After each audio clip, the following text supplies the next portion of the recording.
پھر دن ہوا،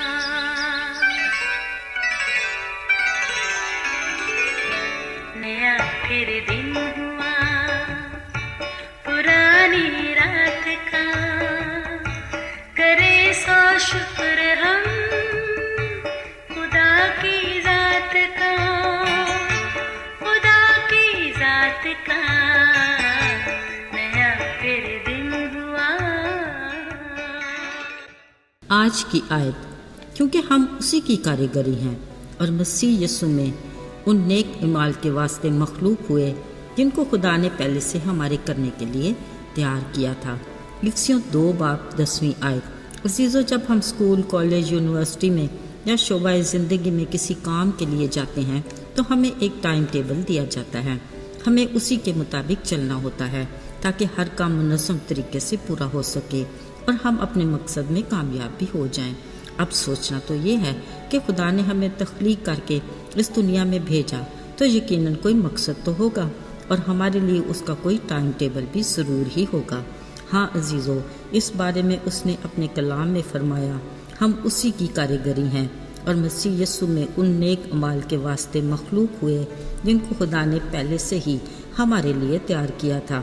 مطلب خدا نے ہمارا ٹائم ٹیبل پہلے ہی سے تیار کر رکھا ہے، وہ یہ کہ ہمیں یسوع مسیح میں نیک اعمال کرنے ہیں، تبھی ہم اس کی عزت اور اس کے نام کو جلال دے سکیں گے۔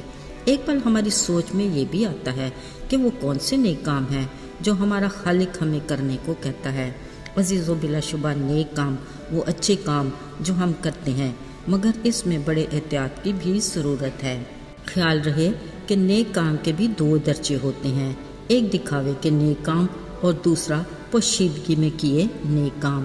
مثلا پڑوسی سے محبت، دشمن سے اچھا سلوک، بھوکے کو کھانا کھلانا، پیاسے کو پانی دینا، بیمار کی تیمارداری، ضرورت مند کی مدد، یتیم بیوہ کا خیال رکھنا وغیرہ۔ شاید ہم کہیں کہ ہاں جناب، ہم تو ایسے کام کرتے ہی رہتے ہیں، پر ذرا سنجیدگی سے سوچئے، اگر تو ہم نے یہ نیک کام دکھاوے کے لیے کیے ہیں تو بس سمجھ لیں خدا کے پاس ہمارے لیے ان کا کوئی اجر نہیں، کیونکہ خدا نے اپنی زمینی زندگی میں بارہا اس بات کی تعلیم دی اور خبردار کیا اور کہا، اپنے نیکی کے کام دکھاوے کے لیے نہ کرو جیسے یہ ریاکار فقی فریسی کرتے ہیں تاکہ لوگ ان کی بڑائی کریں، کیونکہ خدا کے پاس ایسے کاموں کا اجر نہیں۔ دوسری صورت میں اس نے کہا، اگر تیرا دایاں ہاتھ دیتا ہے تو تیرے بائیں ہاتھ کو خبر تک نہ ہو، یعنی خدا چاہتا ہے کہ اس کے دیے گئے ٹائم ٹیبل کے مطابق ہمارے نیک اعمال پوشیدگی میں ہونے چاہیے جو خدا کی نظر میں پسندیدہ ہوں، پھر ہی ہم اپنے اجر کے حقدار ٹھہریں گے۔ لیکن عزیزو، اگر ہم سچ کی آنکھ سے دیکھیں اور حق کی بات کہیں تو ہم اپنے تخلیق کے مقصد کو ہی بھول جاتے ہیں۔ ٹائم ٹیبل پر عمل کرنا تو دور کی بات ہے، کیونکہ دنیا میں آنکھ کھولے ہوش سنبھالتے ہی ہم اپنا ٹائم ٹیبل خود بنا لیتے ہیں۔ مثلا بس معمول کے کام، کھانا پینا، تعلیم حاصل کرنا، دولت کمانا، خود کو دوسرے سے بہتر سمجھنا، عزت حاصل کرنا، اور اسی فکر اور جدوجہد میں ہم ہر جائز اور ناجائز کام کرتے ہیں اور کلام مقدس میں دیے خدا کے ٹائم ٹیبل اور خالق خدا کے اپنے تخلیق کے مقصد کو ہی بھول جاتے ہیں۔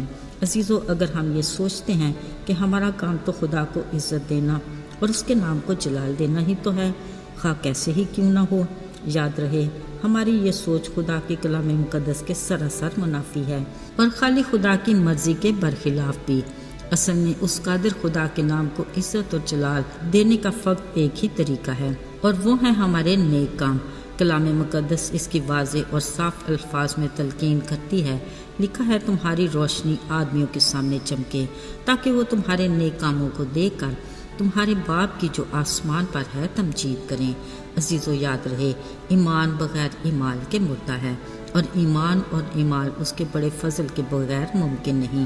بطور مسیحی یہ ہماری ذمہ داری ہے کہ ہم نجات کی خوشخبری یعنی ایمان اور صلیب کے پیغام یعنی عمل، محبت اور معافی کی صورت میں دوسروں تک پہنچائیں۔ ساتھیو، اگر اب تک اپنی تخلیق کے مقصد کو بھولے ہوئے ہیں اور اپنے بارے میں خدا کے دیے ٹائم ٹیبل سے لا علم ہے، گھبرائیے نہیں، خدا ہمیں ہر بار اچھے موقع فراہم کرتا ہے۔ اب تو اس کا کلام ہمارے ہاتھ میں ہے، کلام کا مطالعہ کر کے اس کے کلام کی روشنی میں ہم اپنی راہوں کا انتخاب کر سکتے ہیں تاکہ ہم درست منزل پر پہنچ جائیں۔ عزیزو، یاد رہے ہم خواہ کتنے ہی مصروف کیوں نہ ہوں، خدا کے کلام کو پڑھنا یعنی اس کی باتوں کو سننا اور بلا ناغہ دعا کرنا یعنی اس سے بات کرنا ہماری نہ صرف روحانی بلکہ جسمانی زندگی کے لیے بھی بہتری، ترقی اور تازگی کا باعث ہے۔ آئیے دعا کریں۔ اے زندہ جلالی آسمانی باغ، آج ہم اس وقت جتنے بھی تیرے حضور حاضر ہیں، ہم اپنے دلوں کو تیرے سامنے انڈیلتے اور اپنی نیتوں کو تیری نگاہ میں رکھتے ہیں۔ تو ہمیں پرکھ، جانچ اور ہماری اصلاح کر۔ دیکھ ہم میں کوئی ایسی چیز، بات یا کام جو تجھے پسند نہیں، التجا کرتے ہیں کہ ہماری زندگیوں سے نکال پھینک۔ ہمیں اپنے بیٹے یسوع کے لہو سے پاک اور صاف کر اور ہمیں اپنے لائق بنا۔ یسوع کے مبارک اور بابرکت نام میں آمین۔